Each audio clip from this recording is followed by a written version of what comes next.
A bobcat kept sitting by the mountain phone tower like it was guarding a secret that only the wind could hear. It wasn't hiding in the brush the way wildcats usually did when engines approached. It wasn't hunting rabbits along the service road. It sat in the open gravel at the base of the tower's equipment shelter, tufted ears forward, tail tucked close, eyes fixed on the same patch of ground beside the guy wire anchor. Every time technician Simon Klein stepped out of his truck to shoo it away, the bobcat moved only a few yards, circled once, and returned to the exact same spot. It didn't care about Simon's voice. It didn't care about the tower's hum. It cared about whatever was lying in the gravel. Simon had been climbing towers for 11 years. He'd been stung by wasps, nearly blown off ladders by sudden gusts, and once spent a full night in a locked relay hut because a storm iced the road behind him. He knew wilderness and machinery were a dangerous mix, and he knew the mountain didn't give second chances. But he had never seen a bobcat behave like a supervisor trying to make a human do his job correctly. And when Simon finally noticed the broken locator beacon half hidden under crushed pine needles, its casing cracked, its GPS tag dangling like a torn tooth, he felt his stomach drop. Because locator beacons didn't end up beside phone towers by accident. Someone had been up here. Someone had needed help. And something, maybe the only thing, had tried to keep the evidence from being swallowed by weather and time. The tower was called Ridgepoint Relay on the maintenance schedule, but locals called it the Needle because it rose out of the timberline like a thin metal spear. It stood on a rocky shoulder above Slate Creek Valley, reachable only by a steep service road that was gated in winter and rutted in summer. It served 3 small mountain towns, a stretch of highway, and the surrounding backcountry where cell service was otherwise a rumor. Simon hated Ridgepoint, not because the tower was difficult, though it was, because Ridgepoint had a way of turning routine visits into problems. The wind hit it harder. Lightning loved it. Ice formed on its rungs earlier in the season, and the access road, one lane with a drop-off, could become a trap if the weather shifted suddenly. That morning, the call came at 6:18 a.m. Network operations flagged intermittent outages overnight. Signal drop, then return, then drop again. It looked like a damaged feeder line or a failing power module in the equipment shelter. The towns below were complaining already, which meant Simon's supervisor wanted it fixed fast. "Get up there, check the batteries, check the coax runs," his supervisor said, "and please don't break your neck." Simon drove out with a toolbox, spare connectors, a portable spectrum analyzer, and the usual mountain gear, chains, shovel, extra water, emergency blanket, because he'd learned the hard way that the mountains didn't care what the weather app promised. By 7:42, he was winding up the service road, tires crunching gravel, pine trees thick on either side. Fog hung low in the valley. Above him, the tower's red beacon blinked through gray light. When he rounded the final bend and the tower came fully into view, the first thing he saw wasn't the shelter. It was the bobcat. It sat on the gravel pad beside the equipment building, right near the anchor point of the south guy wire. Its coat was tawny and thick, spotted legs dark against pale rock. It looked healthy, alert, not desperate, and it didn't run when Simon's truck rolled to a stop. Simon's first thought was, "Great, now I'm dealing with wildlife too." He killed the engine and stayed inside for a second, watching. The bobcat looked toward him, blinked slowly, and then looked back down at the ground beside the anchor. Not at the shelter door, not at the trash bin, at the ground. That focused stare made Simon's skin prickle. He opened his door anyway, stepping out cautiously. Cold mountain air hit him sharp and clean. The tower hummed faintly above, a sound like distant electricity. Wind moved in short gusts, pushing at his jacket. "Hey," Simon called, raising his voice. "Go on, shoo." The bobcat stood, trotted 10 feet toward the tree line, then stopped and turned around, and sat again. Same spot. Simon frowned. He took a step toward the shelter. The bobcat shifted too, moving back toward the anchor point like it couldn't let him ignore that patch of ground. "Okay," Simon muttered, irritation turning into wary curiosity. "You're weird." He had a policy in his head. Don't mess with wildlife. Keep distance. Get your work done. But the animal's behavior was too deliberate to ignore completely. It wasn't random lingering. It wasn't hunting. It looked like it was waiting for something to be found. Simon's eyes swept the gravel near the anchor. At first, he saw nothing. Rocks, pine needles, a few torn bits of insulation foam from old maintenance jobs. Then as he moved closer, his boot kicked something plastic. A small device slid out from under the needles and clacked against a rock. Simon froze. The bobcat's ears snapped forward. Simon crouched and picked it up with gloved fingers. It was a locator beacon, not one of the tower's devices. A personal unit, the kind hikers carried in backcountry areas. He recognized the general shape immediately. Compact casing, emergency button, GPS module. Except it was broken. The casing was cracked on one side. The battery compartment looked forced open. The strap was torn. And the screen, if it had one, was dead. Simon's stomach dropped. He turned it over and saw the brand name on the back, one he'd seen on SAR gear. The kind of device that, when activated, would send GPS coordinates to a rescue service. This wasn't trash. This was evidence. The bobcat sat again, watching him hold it, as if confirming he'd finally noticed. Simon's mind raced. How did a broken locator beacon end up here? A hiker could have passed by Ridge Point, sure. There were backcountry trails on the other side of the ridge. But most hikers didn't come to the tower pad. The gate was locked. The road was steep. Getting here required purpose.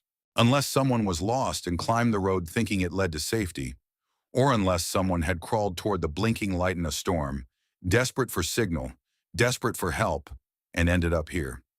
Simon looked around the tower pad with new eyes. The gravel showed faint scuff marks near the guy wire anchor, like someone had knelt, like someone had dragged something. The wind had smoothed most of it, but the pattern wasn't natural. And then he saw it, a dark stain on the gravel near the anchor bolt. Not oil, not rust, dried blood. Simon's mouth went dry. He grabbed his phone. No signal, of course. That's why towers exist. His phone showed SOS only, meaning he might get an emergency call through if he stood in the right spot, but it wasn't reliable. He pulled his work radio instead, company VHF tied to the repeater network. That at least should reach dispatch through the very tower he was servicing. He keyed the mic. Ops, this is Klein at Ridgepoint Relay. I found a damaged personal locator beacon on site and possible blood near guy wire anchor.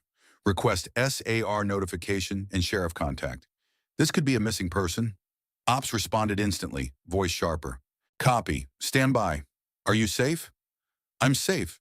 There's a bobcat here acting fixated on the area. A pause then. A bobcat? Yes. Long story. Copy. Do not leave the area if you think there's an injured person nearby. Simon swallowed hard and looked beyond the tower pad into the trees. The ridge dropped steeply on the west side into a boulder field and thick timber. Easy to fall, hard to climb. If someone had reached the tower and then slipped off the edge in wind or exhaustion, they could be down there unseen in a place where their voice would be swallowed by forest. Simon's pulse hammered. He did what his training always told him to do, assess before acting. He wasn't SAR. He didn't have rope gear. He couldn't charge down a slope and become a second casualty. But he could search the immediate safe perimeter and listen. He walked slowly around the pad edge, keeping the bobcat in his peripheral vision. The animal stayed near the anchor point, sitting, watching. Simon shouted into the trees, "Hello! If anyone's out there, call out!" Only wind answered. He moved to the west edge and looked down. Through branches, he saw steep drop, rocks, and shadows. No obvious movement. Then, faint, almost imperceptible, he heard something. Not a voice. A tapping sound. Metal against rock. Simon froze, listening. Tap. Tap. Pause. Tap. His skin went cold. That sounded like someone striking something rhythmically, like a person making noise with a tool, conserving energy. Simon turned his head toward the bobcat. The animal had shifted position slightly and was now staring toward the west slope, ears forward, body tense, like it was pointing. Simon keyed his radio again. Ops, I hear possible tapping below the west slope. Might be someone alive. I need sheriff and SAR fast. Copy, Ops said. County SAR notified. Sheriff en route. ETA 30 minutes due to road. 30 minutes could be too long for an injured person on a cold mountain. Simon grabbed his truck's emergency kit, a blanket, a headlamp, 2 water bottles, and a loud whistle. He also grabbed his orange safety vest. Visibility mattered if SAR arrived and needed to spot him. He didn't go down the slope. Instead, he followed the pad edge to a safer access point where a maintenance path zigzagged down about 20 yards before ending. From there, he could look farther without risking a fall. He leaned out, shouting again, "Hey, can you hear me?" This time, faint but real, came a voice. "Here." Simon's chest tightened so hard it hurt. "I hear you," he yelled. "Stay still. Help is coming." A pause, then, weaker. "Leg. Can't move." Simon spotted movement then. Far below, between rocks, a hand lifting briefly. A person lay wedged near a boulder, partially hidden by brush. The distance was maybe 50 feet down, steep and dangerous. Simon swallowed hard. He needed to keep the person alive without going down. He shouted, "Well, what's your name?" "Rory," came the answer, ragged. "I pressed beacon. It broke." The broken locator in Simon's hand suddenly felt heavier than rock. Rory had tried to call for help. Something happened to the beacon. Maybe it smashed in a fall. Maybe he tried to force it open. Maybe it simply failed. And he ended up here anyway, following the tower, only to slip down the slope. Simon shouted, "Rory, keep talking. Can you see the tower?" "Yes, blinking." "Good, stay looking at it. That's where we are." Simon drank in the scene, scanning for the safest way SAR could descend. He looked for trees that could anchor rope, for flatter ledges, for any sign of a path. Above him, the Bobcat remained on the pad, now sitting closer to the edge facing the west slope, as if it refused to abandon Rory's location. Minutes dragged. Simon kept Rory talking. He told him to conserve energy, to keep breathing slow, to move fingers and toes if possible. Rory's voice faded at times and Simon panicked each time it went quiet, shouting to pull it back. Finally, at 8:23 a.m., Sheriff and SAR arrived. 2 trucks with light bars, a volunteer rescue team with ropes, harnesses, and a litter. Deputy Carla Vance jumped out, eyes scanning. "You're the tech?" she shouted. Simon held up the broken locator. "Found it by guy wire anchor. Blood there. Person is down west slope. Name Rory, conscious." Carla's face tightened. "Show me." SAR moved with swift competence. They anchored ropes to the tower's lower structural base, and a nearby pine set up a belay system and lowered a rescuer down the slope. Another rescuer followed with a litter. Simon stood back, hands clenched, feeling useless and necessary at the same time. He had found Rory. Now professionals had to do the rest. The rescuer reached Rory and radioed up. "Conscious male, mid-30s, possible femur fracture, hypothermia, mild head injury. Stabilizing." Simon exhaled hard, relief rushing through him. The extraction took time. Careful packaging, slow hauling, managing steep terrain. But it worked. Rory was lifted up on a litter, pale and shaking, jaw clenched against pain. Paramedics took him immediately, wrapping him in blankets and checking his vitals. Rory looked up at Simon weakly. "Thank you," he rasped. Simon shook his head. "I just showed up." But in his mind he saw the Bobcat, sitting at the anchor point, staring down, refusing to leave. The Bobcat was gone now. No one noticed exactly when it left. Maybe when trucks arrived, maybe when rope teams began moving. It slipped away into the trees like it had never existed. Only paw prints in gravel near the guy wire anchors showed where it had sat. Deputy Vance took Simon's statement, his arrival time, the locator beacon, the blood, the tapping. She bagged the broken beacon as evidence. Rory's story filled in later. He'd been hiking alone on an unmarked ridge route the day before, got turned around in fog, fell and injured his leg, and spent the night crawling toward the tower's red blink because it was the only thing he could see through trees. He activated his locator, but it cracked during the fall and stopped sending. He kept crawling anyway, reached the pad near dawn, then slipped off the west slope in exhaustion. If Simon had come later, if the tower outage hadn't forced a maintenance visit, Rory might have died on that slope. But Simon knew another truth layered under that. Even if Simon arrived, he might have missed the locator in the gravel. He might have gone straight to the equipment shelter, focused on batteries and coax runs, and left without looking by the anchor point at all. He only looked because a Bobcat kept sitting there like it wanted him to. He didn't tell Deputy Vance that part at first, because it sounded like folklore. But when she asked, "Why did you check that corner?" Simon hesitated, then said the truth anyway. There was a bobcat sitting right there, he said. Wouldn't leave. Stared at the ground. Carla stared at him for a second, then nodded slowly. Wild animals find things first, she said. Happens more than people think. As Rory was loaded into the ambulance, Simon finally turned toward the tower he'd come to repair. He still had work to do. Replace the failing module, reset the power cycle, restore service for the towns below. Life resumed fast after emergencies. But Simon's hands shook slightly as he opened his toolbox, because now he couldn't stop thinking about how close Rory came to disappearing into the mountain without anyone knowing where to look.